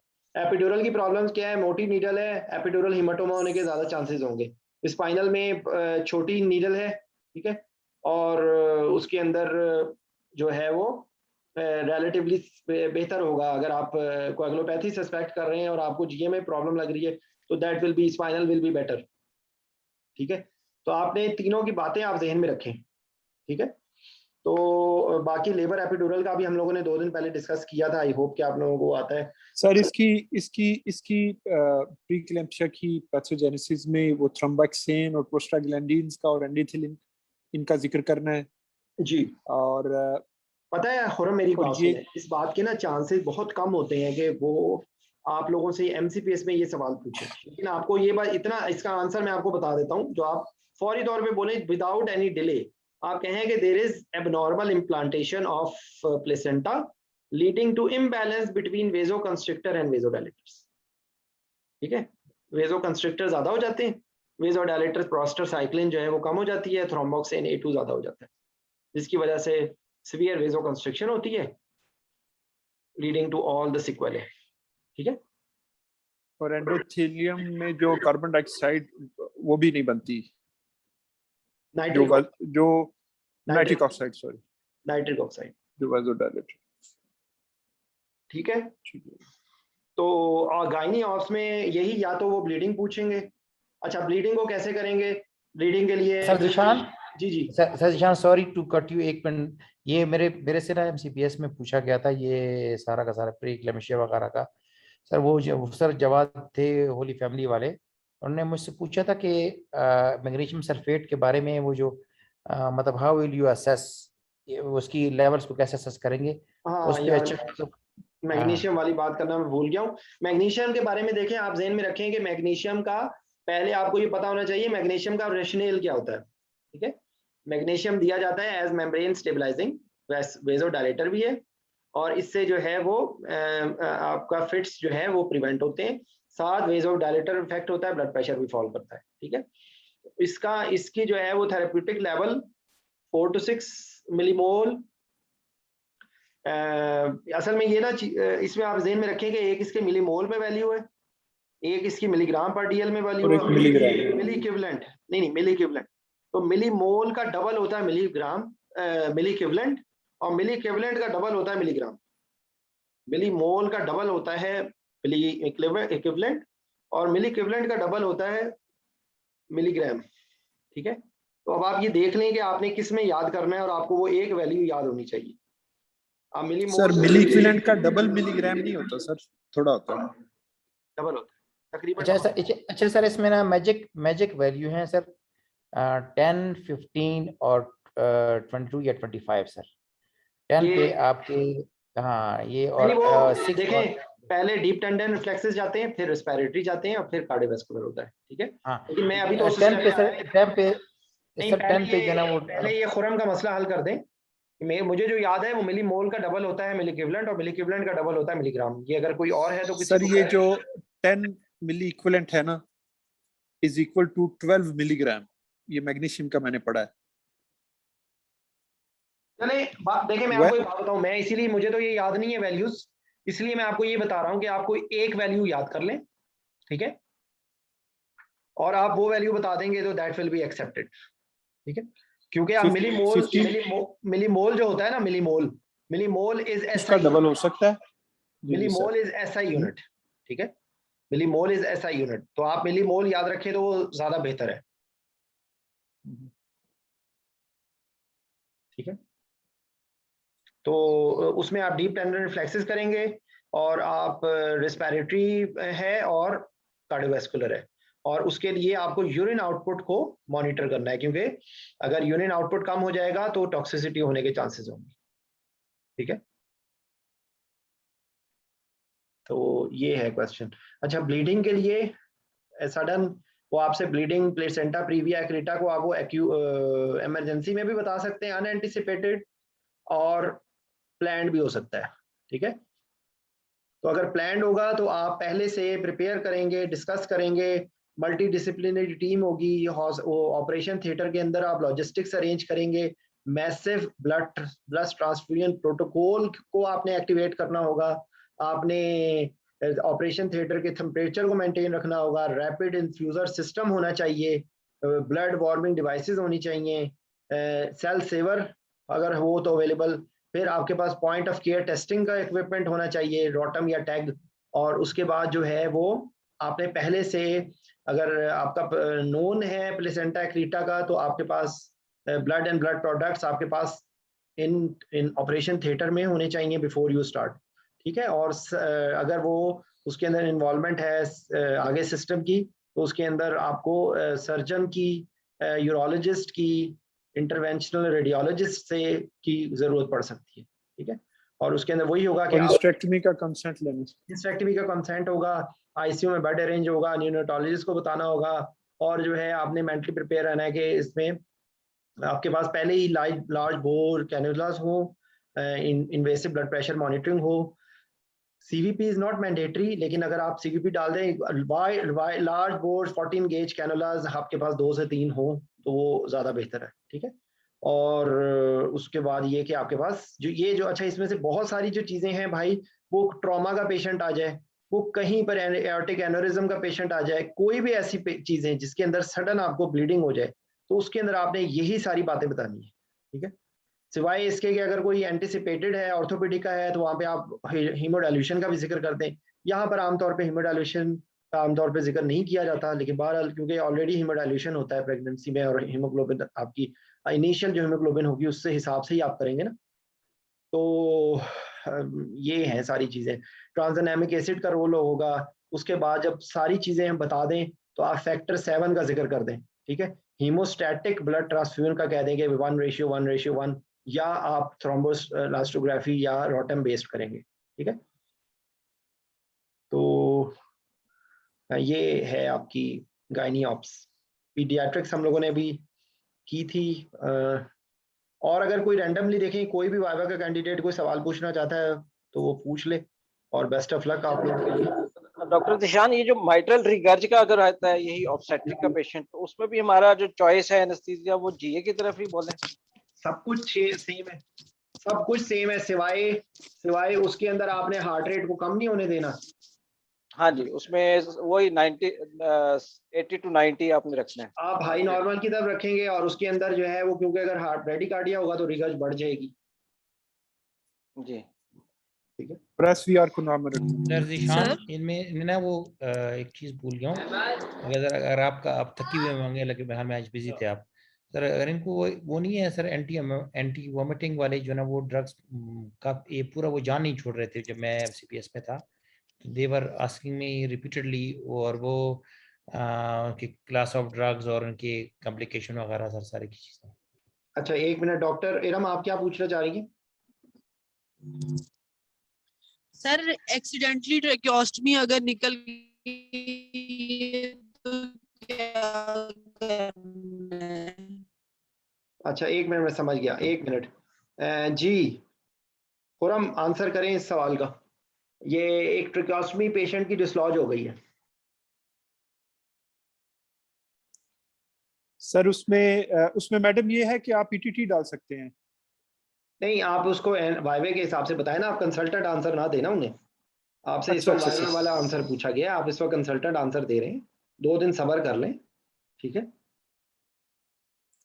सर ईटीटी अगर अपना ट्रेकियोस्टमी डिसलॉज हो गई है, तो आप सबसे पहले ये देखेंगे कि पेशेंट को डिस्ट्रेस कितना है, पेशेंट को इवैल्यूएट करेंगे, उसे असेस करेंगे। सबसे पहले आप कॉल फॉर हेल्प करेंगे, और ईएनटी की कॉल फौरी तौर पे आप ईएनटी वालों को बुला लेंगे, ठीक है। और उसके कॉल बाद फॉर हेल्प, हाँ जी, एंड कॉल ईएनटी स्पेशलिस्ट। और फिर उसके बाद मैं पेशेंट को असेस करूंगा कि वो किस हद तक डिस्ट्रेस में है। अगर तो वो उसकी बाइलेटरल चेस्ट मूवमेंट्स और वेसिकुलर ब्रीदिंग आ रही है, तो विदाउट एनी प्रॉब्लम जो ट्रेकियोस्टमी का जो होल है वहां से, तो I will just cover it first with something, कोई सर वो हम इसी के अंदर मैं ऐड कर दूं कि आप सबसे पहले ये वैल्यूएट करेंगे ना कि पेशेंट उस वक्त स्पॉन्टेनियसली ब्रीथ कर रहा था या पेशेंट उस वक्त मैकेनिकल वेंटिलेशन पे था, ठीक है, उसका कॉन्शियस लेवल क्या था। और उसके बाद एक और बात ये कि ट्रेकियोस्टमी को कितने दिन हो चुके हैं, ठीक है। अगर ओल्ड ट्रेकियोस्टमी है तो आप उसको चेंज करने में या दोबारा वापस डालने में उतनी प्रॉब्लम्स नहीं है एज कंपेयर टू अगर अभी उसी दिन ट्रेकियोस्टमी हुई है, तो क्योंकि उस टाइम पे वो वुंड आप उसमें फॉल्स ट्रैक में डालने के चांसेस ज्यादा होंगे, ठीक है। ब्लीडिंग हो सकती है। आपसे वो वाइवे के अंदर बेसिकली वो यही बात पूछना चाह रहे हैं बस, ठीक है ना। तो आपने उस वक्त जो डिस्ट्रेस की वाली बात बता रहे हैं, साथ आप उसकी डेज बता दें कितनी कितनी पुरानी ट्रिक्योस्टमी हुई है, और वो पेशेंट मैकेनिकली, अगर वो देखे ना, अगर पेशेंट वो स्पॉन्टेनियसली ब्रीदिंग कर रहा था तो उसकी ट्रिक्योस्टमी अगर डिसलॉज भी हो जाएगी तो कुछ भी नहीं होगा, आप बहुत आराम से उसको वापस भी कर सकते हैं, और आपके पास मार्जिन ज्यादा है, ठीक है। आप उसको ऑक्सीजन लगा दें वहां पे, वो खुद से स्पॉन्टेनियसली ब्रीथ कर रहा था ना, तो वो उसको आपके पास मार्जिन होगा। तो मतलब बेसिकली ये, क्योंकि इसका कोई फिक्स आंसर नहीं है, इसका आपने आंसर को जिस तरह आप सोच सोच के बता रहे हैं ना, तो उस इसी तरीके से ये इसका आंसर है। ब्लॉक सर इसमें सर ये क्वेश्चन हमसे पूछा गया था ट्रिक्योस्टमी वाला सर, उसमें पूछा गया था हमसे कि अगर आपके पास ब्रीदिंग मतलब एक पेशेंट है वो डिसेट कर गया है, तो what should be your first concern and then your second concern. इस किस्म के सर उसने मुझसे पूछा था पहले वाले एग्जामिनर ने, पहले वाला जो वाइवा था उसमें। तो सर उसमें क्या बताएंगे जिस तरह अभी तक हमने जो बात की है, उसके बाद अगर पेशेंट स्पॉन्टेनियसली ब्रीथ नहीं कर रहा था, अब पेशेंट एपनिया में चला गया, अब आप क्या करेंगे? हाँ, ये फिर क्या करेंगे सर? Call for help. और इसमें सर इसमें सीधा आप जो है ना वो उसको इसका इनर कैनुला निकालेंगे और जाके इसको वो देंगे उससे क्या नाम है उसके, जो एम्बो बैग से उसको वेंटिलेट करेंगे। अगर इसकी सिचुएशन बेहतर होगी तो नहीं है तो नहीं है, तो उसके वरना सारा का सारा वो निकाल के इसके अंदर वो उससे जो ट्रेकियल ट्यूब डलवाएंगे, और वो जो हमारे पास जो होती है उसकी पेटेंसी चेक करेंगे ना सर, पेटेंसी चेक करेंगे। पेटेंसी अगर पेटेंसी भी जो है ना वो ना उनके पास कुछ लिखी हुई थी, वल्लाह they were not satisfied with my answer, but जो उनके पास जो की लिखी हुई थी उसमें ये देखें असीम भाई, मैं आपको मैं वैसे भी आपके लिए भी सजेस्ट कर रहा हूँ, मैं इन सब लोगों के लिए भी सजेस्ट कर रहा हूँ, ये जो आपकी की वाली मेंटालिटी है ना, प्लीज इससे बाहर आ जाए। आपको अगर कोई एग्जामिनर्स की की मिल रही है ना, उसको खुदा के लिए रख दें कहीं साइड में। आप परेशान हो जाते हैं और मैं आपकी इस चीज से बहुत घबराता हूँ, ठीक है, क्योंकि आप इससे आपको सिर्फ फिक्र ये है कि उनकी की में क्या लिखा है, आपको ये फिक्र नहीं है कि आंसर गलत या सही क्या है। मेरी बात समझ रहे हैं आप अपने आप को क्यों नैरो, आप अपने आप को सिर्फ एक उस की के शहर से बाहर क्यों नहीं निकाल रहे? सही है। मेरी बात समझ आई है आपको? देखें आपके अगर दिमाग में ये बात होगी ना कि मैं पता नहीं क्या कुछ भी पढ़ लूं, लेकिन पता नहीं उनकी की में क्या लिखा होगा, तो जब आपकी यकीन नहीं होगा ना तो आप परेशान ही रहेंगे, ठीक है। वो कई दफा एग्जामिनर की जो की में सारी बातें अगर आप नहीं भी बताते ना, आप पास हो चुके होते हैं, ठीक है। वो एक्स्ट्रा नंबर्स के लिए वो आपको देख रहे होते हैं, और वो ओवरऑल आपका मेंटल टफनेस देख रहे होते हैं, ठीक है। इसके अंदर आपने जैसे बताया है, that is more than enough.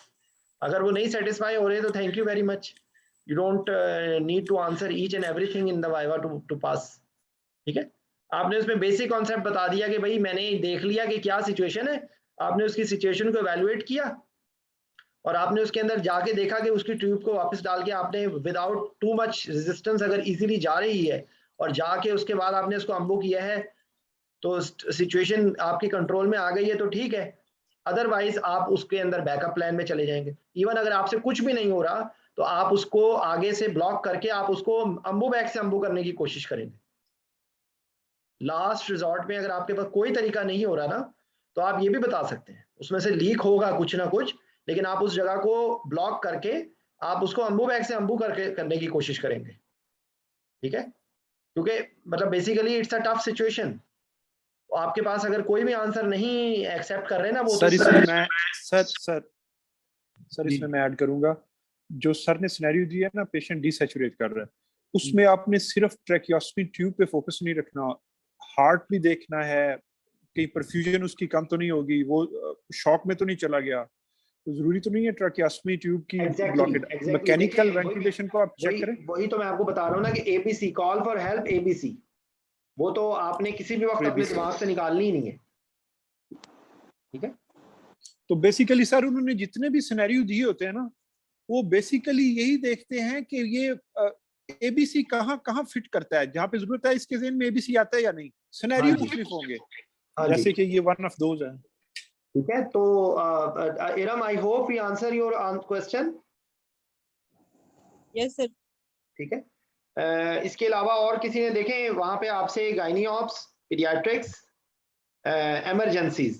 Emergency में कॉल फॉर हेल्प, इमीडिएटली जो कोई चीज रोकनी है तो रोक दें, फौरी तौर पे किसी सर्जन को रोकना है तो उसको रोक दें, कोई दवाई को रोकना है तो दवाई को रोक दें, ब्लड को रोकना है ब्लड को रोक दें, कोई भी चीज ऐसी होगी। और उसके बाद my approach is airway, breathing, circulation. I will make sure, ये ABC is answer not answer. I will make sure patient airway is patent, patient is breathing well, patient has patent IV lines, fluid is going, vasopressor. और उसके बाद आप अगले step में अगर further जो जो चीजें उसके सामने नजर आती जा रही हैं वो आपने बताते जाना है, ठीक है। उसके बाद आपसे पेन रीजनल का होगा, वो हम लोगों ने कल डिटेल से डिस्कस किया था परसों, और ब्लॉक्स के रेफरेंस से आपको मैंने बता दिया था, आपने डिसाइड करना है किस तरीके से उसको चूज करना है, ठीक है। बाकी जो है वो कोई जो मॉनिटरिंग इक्विपमेंट इसके बारे में पूछेंगे तो वो आपसे या तो वो वर्किंग प्रिंसिपल का क्वेश्चन होगा, या वो आपसे उसकी जो है ना कोई जो उसकी लिमिटेशंस हैं उन पे क्वेश्चन होगा। जैसे पल्स ऑक्सीमीटर है, तो पल्स ऑक्सीमीटर का वो आपसे पूछेंगे क्या वर्किंग प्रिंसिपल है, तो क्या बताएंगे आप? वो खत्म होते हैं तो आगे डाल लेते हैं जी, working principle of pulse oximetry. Ayesha बताओ।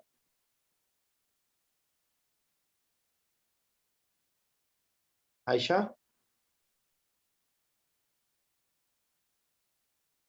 कौन बताएगा? सर ऑक्सीमेट्री और प्लाथिस्मोग्राफी। चले राशिद बता दो आप। जी राशिद। जी सर, सर इसका प्रिंसिपल ऑक्सीमेट्री और प्लेथिस्मोग्राफी पे काम करता है। क्या बताएंगे? ये यहाँ पे आंसर खत्म नहीं हुआ है।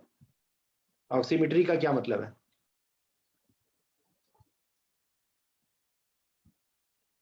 जी सर ये थ्रू इंफ्रारेड और लाइट आने दो, उसको कोशिश करने दो। जी राशिद। सर इसमें इंफ्रारेड लाइट होती है 660 नैनोमीटर की और 940 नैनोमीटर की। अच्छा, तो वो जो 680 नैनोमीटर की होती है वो इंफ्रारेड, वो ऑक्सीजन को जो है ना वो जो है उसकी एब्जॉर्प्शन करती है, और जो 940 वाली होती है सर वो डीऑक्सीजनेटेड हीमोग्लोबिन को। अगर आप इसके आंसर को सिंपल करके बता दें कि ये ऑक्सीमेट्री का प्रिंसिपल ये होता है कि ऑक्सी हीमोग्लोबिन और डीऑक्सी हीमोग्लोबिन डिफरेंट कैरेक्टर की लाइट को एब्जॉर्ब करते हैं, तो ज्यादा आसान नहीं हो जाएगा? जी सर। वो आपको वेवलेंथ्स के नंबर बताने की जरूरत ही नहीं पड़ेगी इनिशियली, ठीक है। और आप साथ ये बता देंगे कि भाई इसमें बियर लॉ एक होता है और लैम्बर्ट लॉ होता है। जो बियर लॉ होता है वो क्या होता है? सर इसमें एब्जॉर्प्शन का कुछ होता है कि लाइट एब्जॉर्प्शन जो है थिकनेस के उसमें होता है रिलेशन में, थिकनेस ऑफ द मीडियम, और वो लैम्बर्ट लॉ होता है। सर इसमें जो सर थिकनेस वाली अतीक उसको बताने दे, अतीक उसको बताने दे प्लीज, एक मिनट उसको बताने दे। जी, जो बियर लॉ होता है ना इज फॉर कॉन्सेंट्रेशन, ठीक है, कि जितनी कॉन्सेंट्रेशन ज्यादा होगी उतनी लाइट एब्जॉर्ब होगी, और जितना पाथ लेंथ ज्यादा होगा उतनी लाइट एब्जॉर्ब होगी। ये लैम्बर्ट लॉ होता है, ठीक है। और जो प्लेथिस्मोग्राफी होता है वो पल्सेटाइल कंपोनेंट को टेक ऑन करता है, ठीक है। और ये इतना सा आंसर है। जी अतीक क्या कह रहे थे आप, बता दें। सर आप सही बता रहे थे, जो कंसंट्रेशन के लिए बीएस लॉ है और Lambert law is for thickness of the medium. जी, वो एल फॉर लेंथ है और एल फॉर लैम्बर्ट है, ठीक है।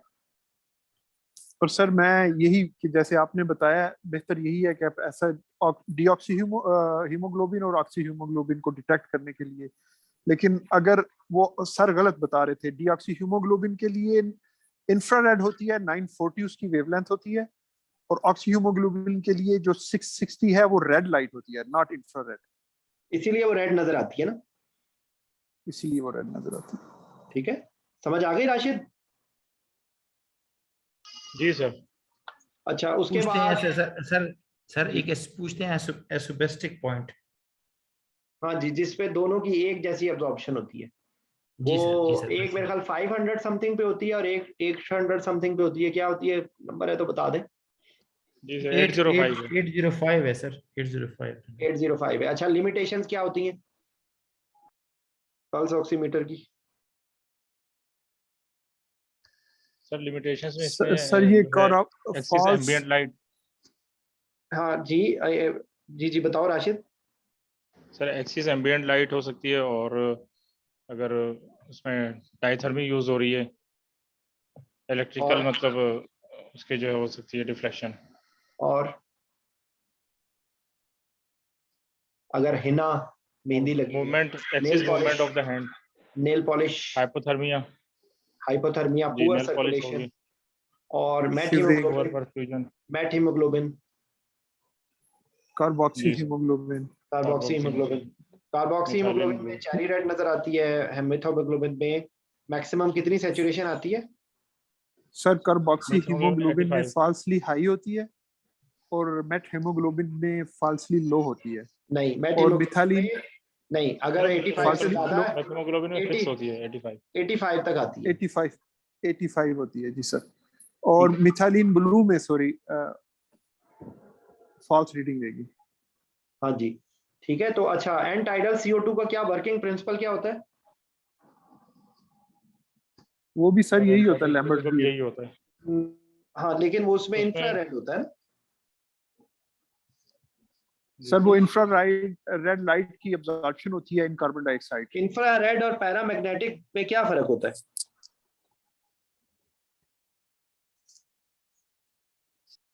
इंफ्रारेड पेनिट्रेट करती है।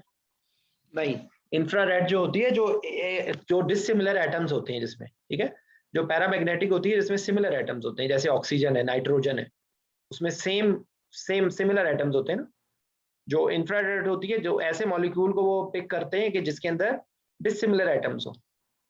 जितने भी बाकी सारी चीजें होती हैं, ऑक्सीजन और नाइट्रोजन और कुछ हीलियम, जिसके अंदर सिमिलर एटम्स होते हैं, बाकी मेजॉरिटी जो चीजें होती है जिसमें डिसिमिलर एटम्स होते हैं, जैसे CO2 है, या ये जितनी और जो आपके हेलोजिनेटेड कंपाउंड्स हैं, ये सारों के अंदर तो मुख्तलिफ चीजें होती है ना, ठीक है। तो ये डिफरेंस होता है। यानी कार्बन और ऑक्साइड दोनों होते हैं, ऐसे यही मतलब आपका सर? जी जी जी, उसमें दो डिसिमिलर मुख्तलिफ एटम्स, चीजें। दो डिफरेंट जी एटम्स हो सर, जाते आई हैं, गॉट। ठीक है। ठीक है, अच्छा, ठीक उसके है। बाद आपका जो आर्टीरियल ब्लड प्रेशर की वेव फॉर्म से आप क्या इंफॉर्मेशन लेते हैं? सर EtCO2 का वो डाइवर्टिंग और नॉन डाइवर्टिंग का। हाँ यार, वो देखो, वो डाइवर्टिंग और नॉन डाइवर्टिंग होता है। जो डाइवर्टिंग होता है उसके अंदर वॉल्यूम जा रहा होता है, ठीक है। जो नॉन डाइवर्टिंग, जो with in the circuit, yes. With in the circuit होता है, उससे सर्किट हैवी हो जाता है, रेजिस्टेंस बढ़ जाती है, डिस्कनेक्ट होने का खतरा होता है, लेकिन उसमें डिले नहीं होता, ठीक है। और वो वॉल्यूम एक्सेसिव वॉल्यूम बच्चों में खास तौर पे वो नहीं उसको करता, विड्रॉ नहीं करता। बस ये दो तीन बातें। सर ये और arterial लाइन वाली बड़ी इंपॉर्टेंट है, ये बता दें, क्योंकि उसमें स्ट्रोक वॉल्यूम वेरिएशन है। आप बताएं पहले, आप पहले बताएं, शाबाश। आर्टीरियल वेव फॉर्म से क्या इंफॉर्मेशन इंटरप्रेट करते हैं? मुझसे पूछ रहे हैं सर? जी जी, आपसे, आप आसान सवाल बताने के चक्करों में होते हैं। मैं आपसे आसान सवाल क्यों पूछूं, मुझे ये बताएं आप जरा। सर आप मैं में और बाकी लोगों में कोई फर्क है? आप सबसे आसान सवाल में बता के ना होते, मैंने आपसे आसान सवाल नहीं पूछना। बिल्कुल, थैंक यू वेरी मच। जो आपके लेवल का क्वेश्चन होगा वो मैं आपसे पूछूंगा ना।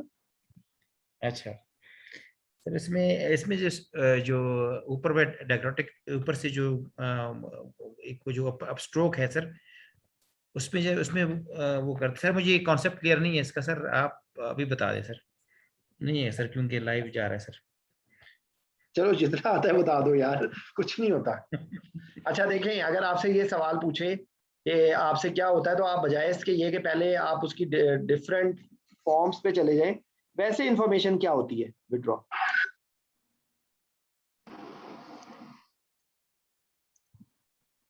Blood pressure. इंफॉर्मेशन है ना कि सिस्टोलिक और डायस्टोलिक वो नजर आ रहा होगा हमें कि पल्सेशन आ रही है। देखें, एक आपको इससे जो है वो वॉल्यूम स्टेटस का पता चलता है। हाँ, कार्डिक आउटपुट का पता हाँ स्ट्रोक, हाँ आउटपुट आ रहा है। आपको कार्डिक आउटपुट का सर अंदाजा होता है, आपको उससे उसकी वॉल्यूम स्टेटस का अंदाजा होता है, आपको उससे स्ट्रोक वॉल्यूम का, सॉरी, सिस्टेमिक वैस्कुलर रेजिस्टेंस का होता है, ठीक है। और more accurate blood pressure. Jameel, J dot किधर है भाई? जे डॉट बताओ आप। जमील एक्सपर्ट है इस आंसर में, बताओ जमील, शाबाश। सर वो ऐसे है कि अगर आर्टीरियल लाइन जो है ना उसके जो अब स्ट्रोक है ना, जिस डॉक्टर अतीब बता रहे थे, ये कंट्रैक्टिलिटी को शो करेगा, जो उसकी अपर लिमिट हो गई ये सिस्टोलिक ब्लड प्रेशर को शो करेगा, और जो उसकी नॉच आती है ये जी डायगोटिक नॉच है, ये ऑटिक वाल्व का क्लोजर है, ये सिस्टमैटिक वेस्कुलर रेजिस्टेंस उसको बताएगा। ठीक है, जितनी हाई होगी अगर वो बहुत अगर वो हाई होगी तो इसका मतलब है सिस्टमिक वेस्कुलर रेजिस्टेंस ज्यादा है, एसवीआर ज्यादा है। और अगर वो डायगोटिक नॉच नीचे आ रही है पानी शुरू हो जाए तो एसवीआर कम है। ठीक है सर।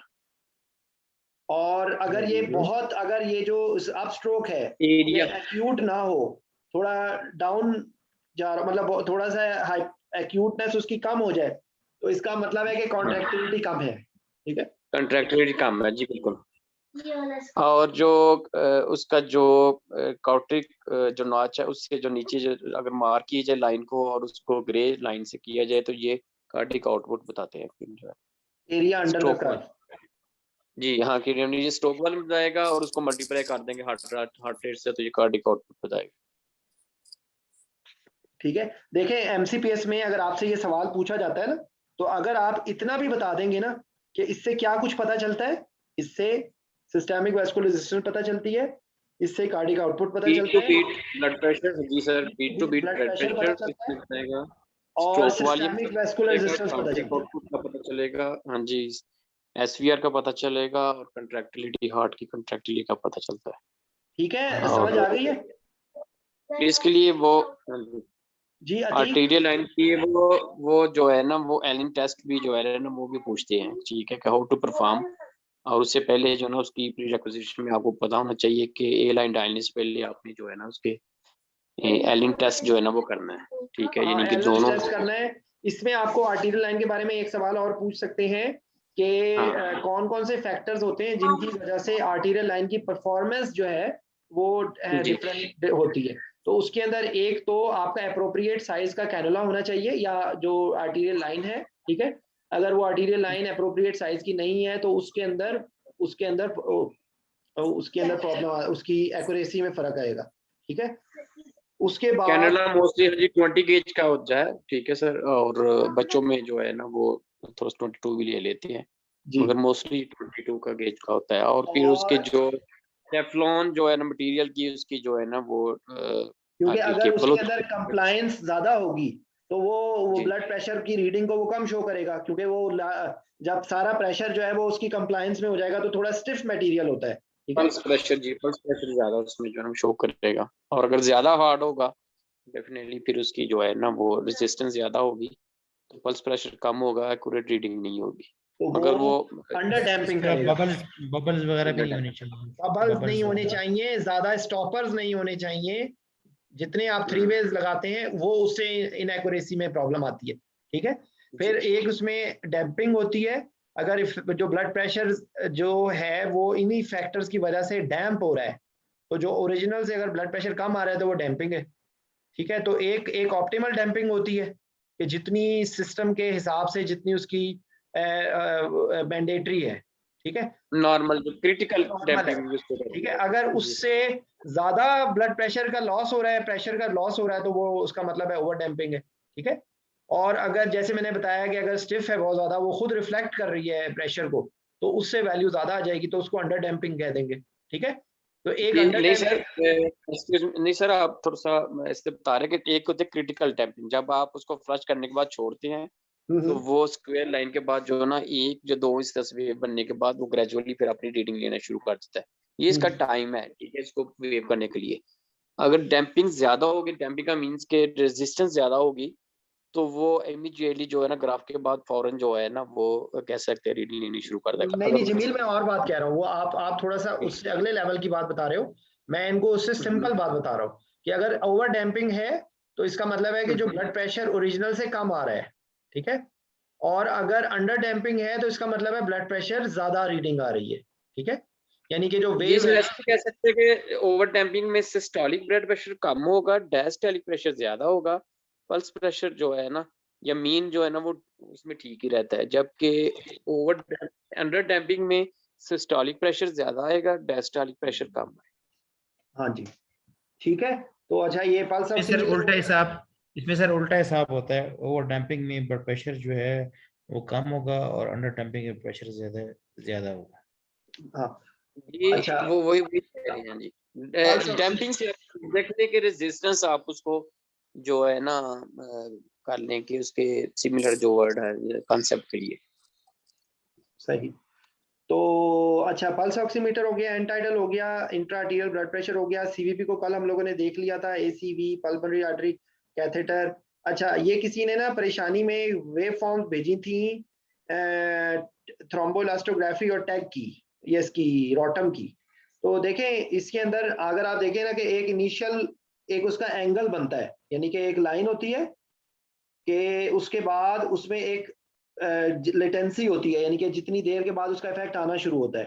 ठीक है, तो वो एक वो चीज होती है। उसके बाद अल्फा एंगल होता है, फिर उसके बाद एक मैक्सिमम एम्पलीट्यूड होता है, और फिर उसके बाद वो ग्राफ टूटने लगता है और वो उसकी जो एज आती है। तो अब देखें इसमें कि आपने एक तो प्लेटलेट्स को देखना होता है, एक आपने जो क्लॉटिंग फैक्टर्स होते हैं उनको देखना होता है, एक आपने देखना होता है कि जो क्लॉट है वो मैक्सिमम उसका एम्पलीट्यूड अचीव हो रहा है या नहीं। ठीक है, यानी कि अगर उसकी लेंथ नॉर्मल, उसकी जो विड्थ है ना वो नॉर्मल बन रही है ना, तो इसका मतलब है प्लेटलेट्स ठीक है। ठीक है, अगर उसकी जो मोटाई है वो मोटाई कम हो रही है तो इसका मतलब है प्लेटलेट्स देने की जरूरत है। ठीक है, उसके बाद दूसरी चीज है उसका एंगल, कि एंगल उसका कितना ऊपर बन रहा है या वो नैरो ही एंगल आगे जा रहा है, वहां पर जरूरत होती है फिब्रिनोजेन की। ठीक है, फिब्रिनोजेन की। और उससे जो पीछे है जो रिएक्शन टाइम है, आर टाइम, उसमें वहां पर चाहिए होते हैं कोएगुलेशन फैक्टर्स की। ठीक है, तो अगर अभी इसको किसी ने शेयर की थी, तो वो अगर आपने मेरे पास, असल में मैं इसको वो करना चाहता हूँ, ढूंढना पड़ेगा कहीं पे, लेकिन मेरी बात समझ आई है। Reaction time, coagulation factors, alpha angle, fibrinogen, maximum amplitude या जितनी मोटाई बन रही है, प्लेटलेट। और अगर वो जल्दी टूट रहा है, बन रहा है और फौरन टूट रहा है, तो वो क्या है, हाइपर फिब्रिनोलिसिस। तो इसका मतलब है वहां पर आपको ट्रांसएमिक एसिड देने की जरूरत है। ठीक है, अगर रिएक्शन टाइम ज्यादा है तो आपने कोएगुलेशन फैक्टर्स जनरलाइज आपने उसको एफएफपीज देने हैं। ठीक है, अगर आप अल्फा एंगल उसका कम है, यानी कि वो मोटाई का जो एंगल बन रहा है वो एंगल ही छोटा हो रहा है, तो वहां पर इसका मतलब है फिब्रिनोजेन की जरूरत है, आपने क्रायोप्रेसिपिटेट देना है। ठीक है, अगर जो उसका मैक्सिमम एम्पलीट्यूड नहीं बन रहा, तो इसका मतलब है क्या देने की जरूरत है, प्लेटलेट्स की कंसंट्रेशन कम है, प्लेटलेट्स का फंक्शन कम है। और अगर बन रहा है क्लॉट लेकिन फौरन टूट रहा है, तो इसका मतलब है हाइपर फिब्रिनोलिसिस हो रही है। ठीक है, ये आपका थ्रोम्बोलास्टिक का ये है ये। और अगर बहुत मोटा है तो hyper coagulable state, hyper coagulable state है। ठीक है, समझ आ गई बात।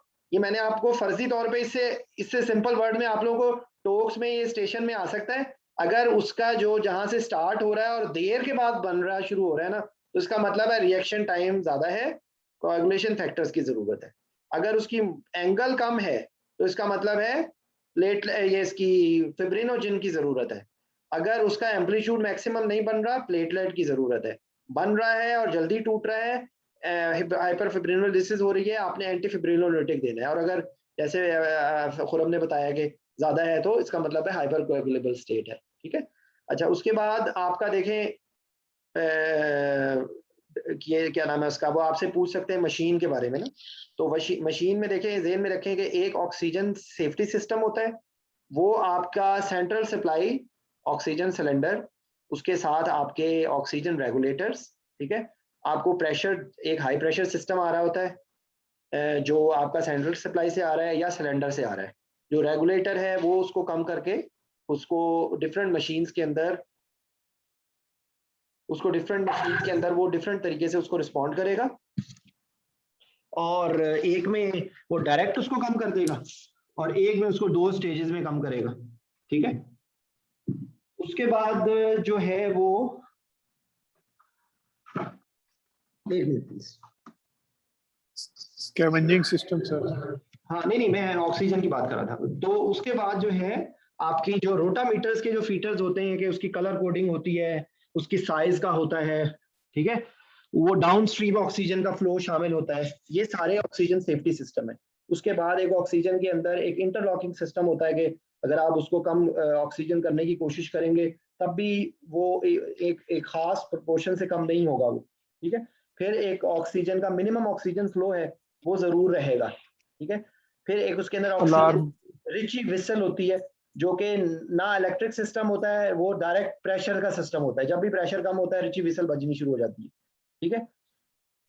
डाउन स्ट्रीम मैंने आपको बता दिया है कि डाउन स्ट्रीम का मतलब ये होता है कि ऑक्सीजन फ्लो के अंदर सबसे आखिर में शामिल होती है, ठीक है। अगर ऑक्सीजन पहले शामिल हो और बंद हो जाए तो बाकी गैसेस जाती रहेंगी, लेकिन अगर ऑक्सीजन की जहां पे फ्लो शामिल हो रहा है उसके बाद अगर सर्किट में कहीं ब्रेक होता है तो कोई भी गैस नहीं जाएगी, ठीक है।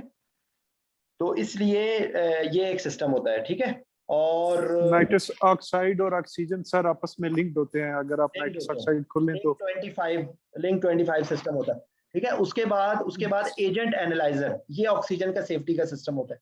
ये जो एजेंट एनालाइजर होता है वो चेक करता है कि भाई इसमें ऑक्सीजन कितने % है और बाकी गैसेस कितने % है, ठीक है। एजेंट एनालाइजर जो है वो कॉन्सेंट्रेशन को फिर करता है। तो ये आपसे एक ऑक्सीजन सेफ्टी सिस्टम के बारे में क्वेश्चन पूछ सकते हैं। इसी तरीके से ऑक्सीजन का जो वो वैक्यूम इंसुलेटेड सिस्टम होता है, जो फ्लास्क होती है, एवेपोरेटर होता है जो हॉस्पिटल्स के बाहर होता है और वो उसको सप्लाई होती है वहाँ पे प्रेशर उसमें से आगे। अच्छा, उसके बाद जो है ना ये एक ऑक्सीजन के रेफरेंस से चीजें। उसके बाद आपसे स्कैवेंजिंग के बारे में पूछ सकते हैं।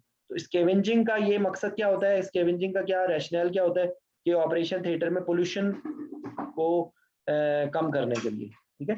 और जो एक मिनिमम वो आपसे पूछ सकते हैं कि भाई कितनी कॉन्सेंट्रेशन तक मिनिमम होता है, तो वो डिफरेंट उसका सिस्टम है। कहीं पे 0.2 की वैल्यू लिखी हुई है, 2 की वैल्यू लिखी होती है, पार्टिकल पर मिलियन, पार्टिकल पर ppm होता है, वो ppm से क्या बनता है।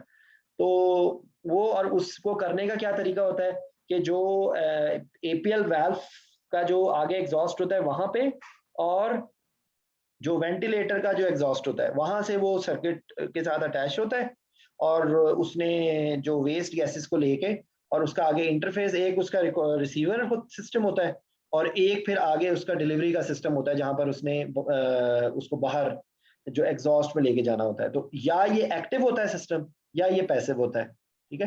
तो जो एक्टिव सिस्टम होता है उसमें नेगेटिव और पॉजिटिव प्रेशर रिलीफ वाल्व्स होते हैं, और जो पैसिव होता है वो एयर के प्रेशर के जरिए जा रहा होता है। तो अगर वो पैसिव जो सिस्टम होता है उसके अंदर जो है वो बाहर से पोल्यूशन अंदर आ सकती है अगर जो वन वे वाल्व जो है वो खराब हो गए, ठीक है। स्कैवेंजिंग हो गया। उसके बाद ह्यूमिडिफिकेशन होती है। तो ह्यूमिडिफिकेशन या एक्टिव होती है या पैसिव होती है। उसमें वो आपसे सवाल पूछेंगे कि जो है वो जो है क्या उसको कहते हैं, एब्सोल्यूट ह्यूमिडिटी क्या होती है और रिलेटिव ह्यूमिडिटी क्या होती है। जो आता है ना मौसमियात की रिपोर्ट में कि हम हवा में नमी का तनासुब 80% रहा है, तो वो बेसिकली मैक्सिमम से कंपैरिजन कर रहे होते हैं। और एक एब्सोल्यूट ह्यूमिडिटी होती है जिसमें उसको मैयर कर रहे होते हैं, तो उसके पता नहीं यूनिट क्या होता है, मुझे इस वक्त याद नहीं है ह्यूमिडिटी का क्या होता है। एक तो एब्सोल्यूट वर्सेस रिलेटिव होता है। उसके बाद वो आपसे जो आपका HME फिल्टर होता है ना, वो बेसिकली उसके अंदर मटेरियल होता है जो जो एक्सपिरेटरी लिम्ब होता है वहां से वो एब्जॉर्ब करता है, और जो इंस्पिरेटरी लिम्ब होता है वो उसकी अटैच करता है, ठीक है। तो ये उसका मैकेनिज्म होता है। HME फिल्टर में वायरस भी फिल्टर होता है, बैक्टीरिया भी फिल्टर होता है, और जो है वो आपका जो है ना मॉइस्चराइजर को भी वो जो इंस्पायर्ड गैसेस होती हैं उसके अंदर वो ऐड करता है, ठीक है। ह्यूमिडिटी के बारे में वो आपसे ये पूछेंगे। उसके बाद वेपोराइजर, ये तो देख रहे हैं सारा हजूम जी। वेपोराइजर का वर्किंग प्रिंसिपल आपसे पूछ सकते हैं कि भाई वेरिएबल बाईपास होता है। नॉर्मली जो वेपोराइजर होते हैं उसमें ये होता है कि जैसे जैसे आप डायल खोलते हैं वैसे वैसे गैस जो है ना वेपोराइजिंग चैम्बर में जाती है, और वहां पर सर क्लासिफिकेशन तो बता दें पहले यार। मेरे से ना प्रैक्टिकल क्वेश्चन पूछा करें आप यकीन करें बेसिक के जो सर क्वेश्चन। नहीं सर, मैं इसमें बेसिकली क्लासिफिकेशन में बहुत ज्यादा कंफ्यूज हूँ। आप ना कॉपर कैटल देखिए मेरी बात सुने, स्पेक के हिसाब से करते हैं। देखिए मेरी बात सुने एक सेकंड। जो इस किस्म के जो वेपराइजर्स है ना, उनका क्वेश्चन अगर वो आपसे पूछेंगे भी ना तो वो सिर्फ जिस तरह खाना का आप कहीं ऑर्डर देते हैं तो वो एक होते हैं ना एपिटाइजर, तो जो एपिटाइजर की तरह पे अगर वो क्वेश्चन कोई पूछ भी लेते हैं ना, वो ड्रॉ ओवर होता है। मुझे तो याद नहीं है भाई, आई एम सॉरी, मैं उसमें आपकी कोई हेल्प नहीं कर सकता, मुझे याद नहीं है। जो मुझे याद है वो मैं आपको वो तो सर्कस सिस्टम होता है। ये कॉपर कैटल होता है, इलेक्ट्रॉनिक होते हैं, नहीं वो मैं आपको मॉडर्न। देखें, जो मॉडर्न वेपराइजर होता है ना, उसके अंदर ध्यान में एक रखें कि एक एलाडिन कैसेट होता है, ठीक है। जो कैसेट होता है वो उसमें एक सिस्टम डिफरेंट होता है। जो आपका जो टेक 6 वेपराइजर होता है वो इलेक्ट्रॉनिक होता है, क्योंकि उसके अंदर सिस्टम ये होता है कि बाकी जो होता है उनके अंदर वेरिएबल बाईपास होता है। वेरिएबल बाईपास वही जो मैं आपको अभी बताने लगा था, वो ये है कि जैसे जैसे आप डायल खोलते हैं वैसे वैसे उतनी गैस उसके अंदर जाती है और वो वेपर्स को लेके वो बाहर निकलती है, ठीक है। तो उसमें बाईपास चैम्बर होता है, जो जितना डायल आप कम खोलेंगे तो उतना बाईपास होता जाएगा, और जितना आप डायल ज्यादा खोलेंगे वो उतनी गैस नीचे जाएगी और उसको लेके जाएगी। इसलिए फ्लो की इंपॉर्टेंस होगी। अगर आप उसके फ्लो को 15 लीटर से ज्यादा कर देंगे ना, तो वेपराइजर की परफॉर्मेंस जो है वो इफेक्ट करेगी। 5 से लेके 15 लीटर तक के में इफेक्ट नहीं होगा, ठीक है। जो डेस्फ्लोरेन का होता है, क्योंकि डेस्फ्लोरेन का वेपर प्रेशर बहुत ज्यादा होता है और उसी वजह से उसको हीट किया जाता है इलेक्ट्रॉनिकली, और उसके अंदर वेरिएबल बाईपास नहीं होता। उसमें वो वेपर जैसे जैसे हम डायल खोलते हैं उतने वेपर्स डायरेक्ट, क्योंकि उसमें हीटेड सिस्टम होता है, वो उसको हीट करके वेपर्स में कन्वर्ट करके वो डायरेक्ट वेपर शामिल होते हैं आपके फ्रेश गैस फ्लो में। ये डिफरेंस होता है, ठीक है। वो प्रेशर कंपनसेट करता है, दोनों चीजें करता है। नहीं, वो नॉर्मल वेपराइजर में होता है। इसके अंदर इलेक्ट्रॉनिक, इसीलिए हीट प्रोडक्शन होती है इसके अंदर, क्योंकि इसमें हीट, इस वजह से डेस्फ्लोरेन आप पाकिस्तान में बिल्कुल अवेलेबल नहीं है। यहाँ पर तो होता है उसमें हीट। अब एक तो वो इलेक्ट्रॉनिकली होता है कंट्रोल, और जब तक उसको इलेक्ट्रॉनिक सप्लाई नहीं होती वो नहीं चलता, और दूसरे उसके अंदर हीट प्रोडक्शन होती है, ठीक है। ये बेसिकली ये इसका है। जो आप कॉपर कैटल और वो बता रहे हैं ना, वो तो यार अब पता नहीं, अब मुझे याद नहीं है, I am sorry. Draw over एक वेपराइजर होता है, एक कॉपर कैटल होता है। ये किसी को याद है तो बता दे। आई डोंट थिंक सो कि ये इतनी इंपॉर्टेंट चीज। वेपराइजर का जो वर्किंग प्रिंसिपल है वो आपको पता होना चाहिए, ठीक है। जो वेपराइजिंग चैम्बर होता है वो हाई स्पेसिफिक हीट होती है। हाई स्पेसिफिक हीट का क्या मतलब होता है जी, एनीवन? हाई स्पेसिफिक हीट होने का क्या मतलब होगा?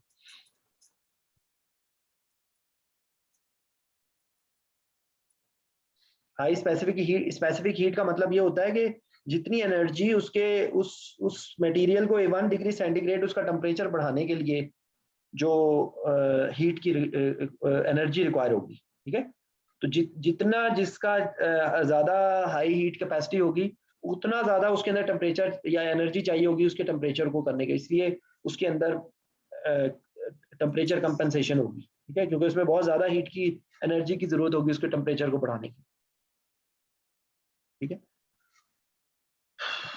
चलें जी, बेस्ट ऑफ लक। मेरे ख्याल है इट्स एनफ फॉर टुडे। अल्लाह मियां आप लोगों को कामयाब करे, और प्लीज बोलते रहें, डिस्कस करते रहें, जो और परेशान ना हो।